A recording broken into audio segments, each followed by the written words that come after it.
Olá, meus queridos, como vão vocês? Espero que muito bem. Estamos aqui nos preparando para começar mais uma aulinha, então se liguem aí porque hoje é matéria nova.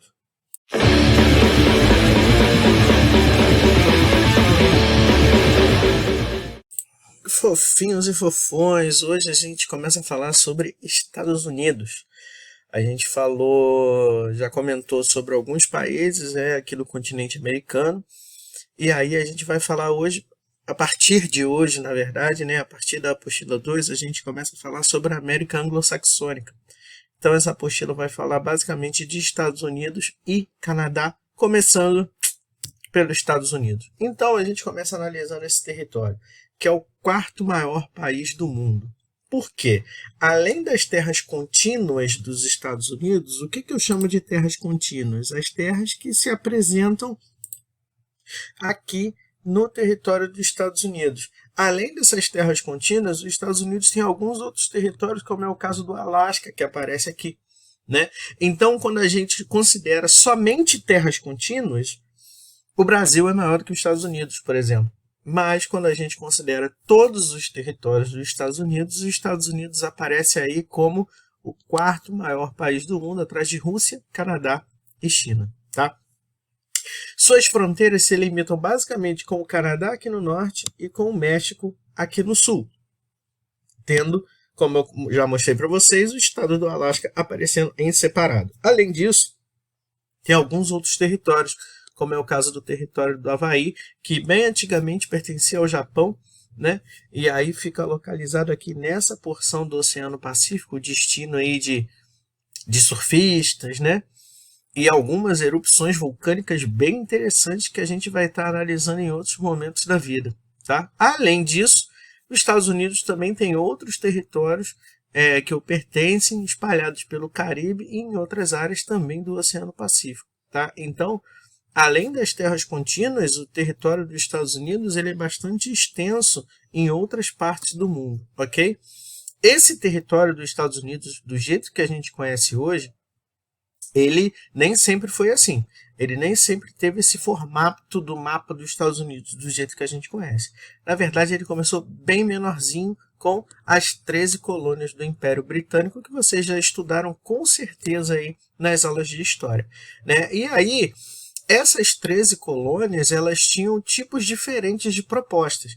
Então, no norte, a gente tinha colônias de povoamento e no sul nós tínhamos colônias de exploração, que a gente já discutiu em outro momento a definição de colônia de povoamento e colônia de povoação. De exploração, de povoação, de exploração. Ficou com dúvida? Não lembra? Deixa uma mensagenzinha aí que a gente desenrola, tá bom? Então, o território dos Estados Unidos surge a partir dessas 13 colônias que pertenciam ao Império Britânico, que eram basicamente essas aqui, localizadas, como vocês podem ver, na costa leste do território, na costa do Oceano Atlântico. Então, só esse pedacinho aí, foi a partir daí, dessas 13 colônias, que se deu início ao processo de expansão e formação do território dos Estados Unidos. Como vocês podem ver, essa fronteira aqui é de 1776, ok? E aí o que acontece? No dia 4 de julho de 1776, que é um importantíssimo feriado nos Estados Unidos, porque foi o dia da declaração da independência. Então, os Estados Unidos se torna independente do Império Britânico em 1776. Só que ainda existia essa diferença de estrutura de ocupação do território. Porque no norte você tinha aquela proposta da ocupação de povoamento e no sul você tinha aquela proposta da ocupação de exploração, com latifúndios, com monocultura, com trabalho escravo. Essas diferenças acabaram resultando na Guerra da Secessão, que foi a Guerra Civil Americana. Por quê? O norte começou a pressionar o sul para adotar medidas mais modernas, como, por exemplo, a abolição da escravidão. E o sul não estava nem um pouco interessado nisso. Ah, Henrique, então a galera do norte era muito gente boa e estava querendo o fim da escravidão? Não era bem assim, não. Não era uma coisa tão altruísta assim, não. Por quê? Na verdade, o norte já estava começando um processo ali, já estavam surgindo umas indústriazinhas ali no norte. Então o norte tinha o interesse em quê? Em expandir o mercado consumidor interno, aumentar o número de pessoas para comprar seus produtos. Se o sul tinha mão de obra escrava, obviamente essa mão de obra não era remunerada. Se você não recebe, você não compra. Então, acabando com a escravidão no sul, seria uma ótima forma de expandir o mercado consumidor no território dos Estados Unidos. Essas diferenças, essa diferença de proposta e de pontos de vista fez com que o Sul falasse, meu irmão, então, olha só, a gente vai declarar nossa independência aqui, a gente não quer mais fazer parte dos Estados Unidos, a gente vai ser outro país. Isso resultou na Guerra da Secessão. Essa Guerra da Secessão teve como vitória o Norte, porque o Norte era mais rico, o Norte era mais bem equipado, e, consequentemente, o Norte ganhou a Guerra Civil, unificando essa proposta política e econômica para todo o território dos Estados Unidos. Tá? Só que até a Guerra Civil, por que o Sul teve essa possibilidade de dizer, meu irmão, então a gente agora não faz mais parte? Por quê? Os Estados Unidos até então era uma confederação, que era uma união de estados independentes. Então, depois disso, os Estados Unidos passa a ser uma federação, ou seja, é uma união, onde os estados não se tornam mais independentes, eles passam a fazer parte da União, ou seja, de um único Estado-nação, como é o caso, por exemplo, do Brasil, que é a República Federativa do Brasil. Ok? Tudo bem? Aqui, sou eu aqui assinando a carta. Mentira. Uau, claro que é mentira. Né? Isso é um quadro representando aí esse momento importante da história dos Estados Unidos, ou seja, a Declaração da Independência, ok?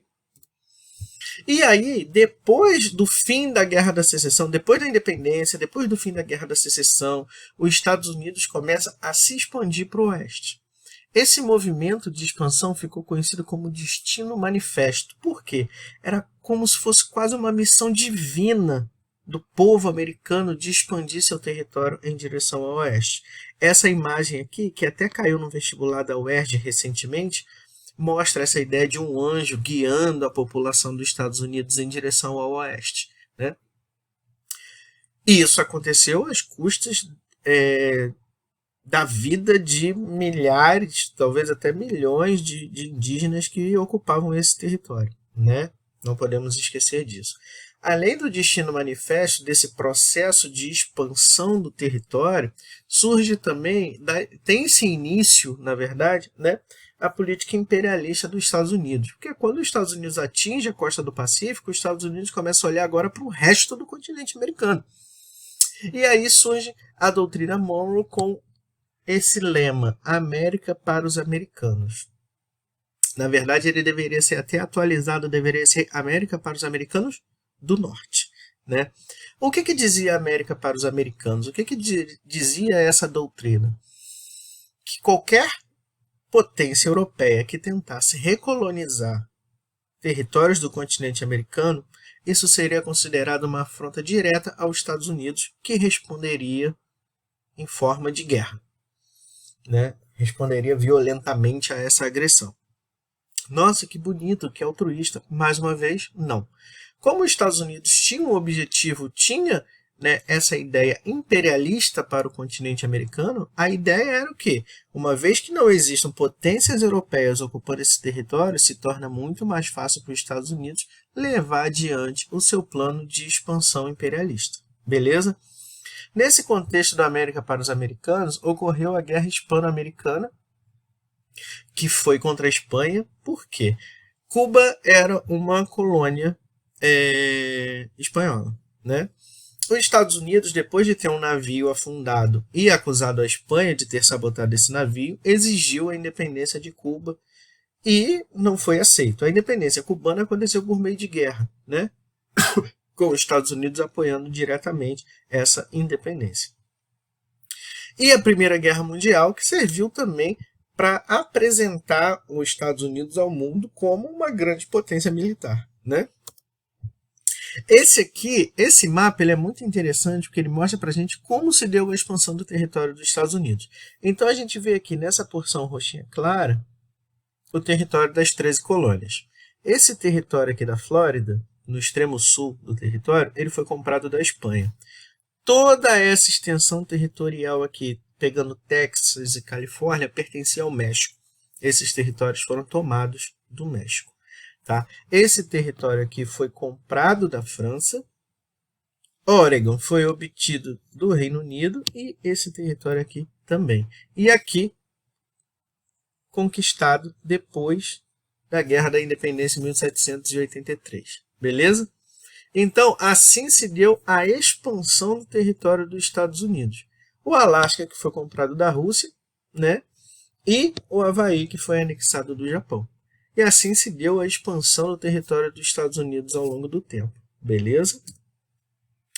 Então, essa guerra hispano-americana ela aconteceu em 1898, como eu falei com vocês, quando esse navio foi destruído em Cuba, e a Espanha foi acusada, né, de ter sabotado esse navio.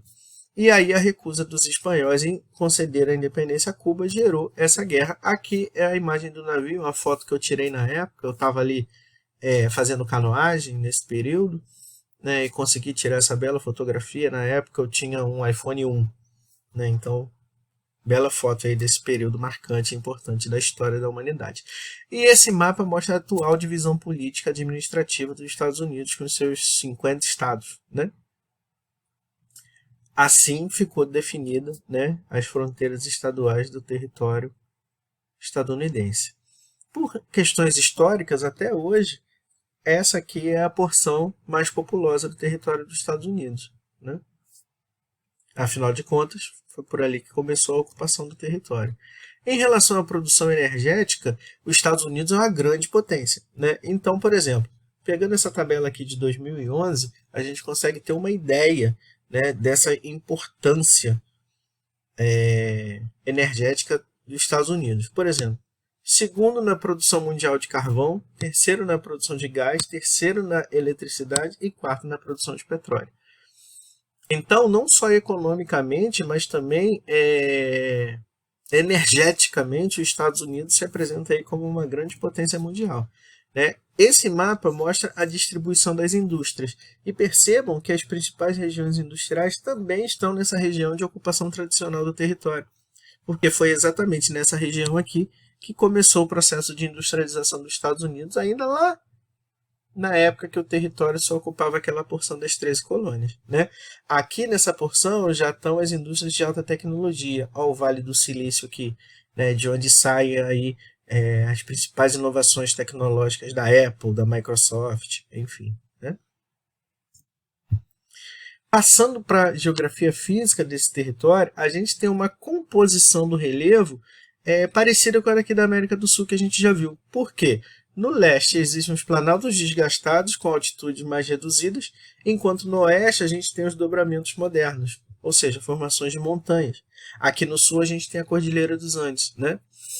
No centro, as baixas e médias altitudes, assim como acontece aqui também, e as planícies costeiras que ocupam os litorais, né? Então, esse perfil topográfico dos Estados Unidos ele é parecido com o de todo o restante do continente americano, né? Quando a gente viu sobre a América do Sul, eu até desenhei isso para vocês no quadro, vocês puderam ver. Então aqui, ó, áreas mais baixas e desgastadas, as montanhas mais recentes e as áreas de planícies centrais aqui na região central do território, ok? Aqui algumas imagens que mostram os Estados Unidos com suas belezas naturais, como é o caso do Grand Canyon, né, que é um dos principais cartões postais dos Estados Unidos, que foi escavado ao longo dos bufilhões de anos pelo Rio Colorado, né? Momento de apreciação.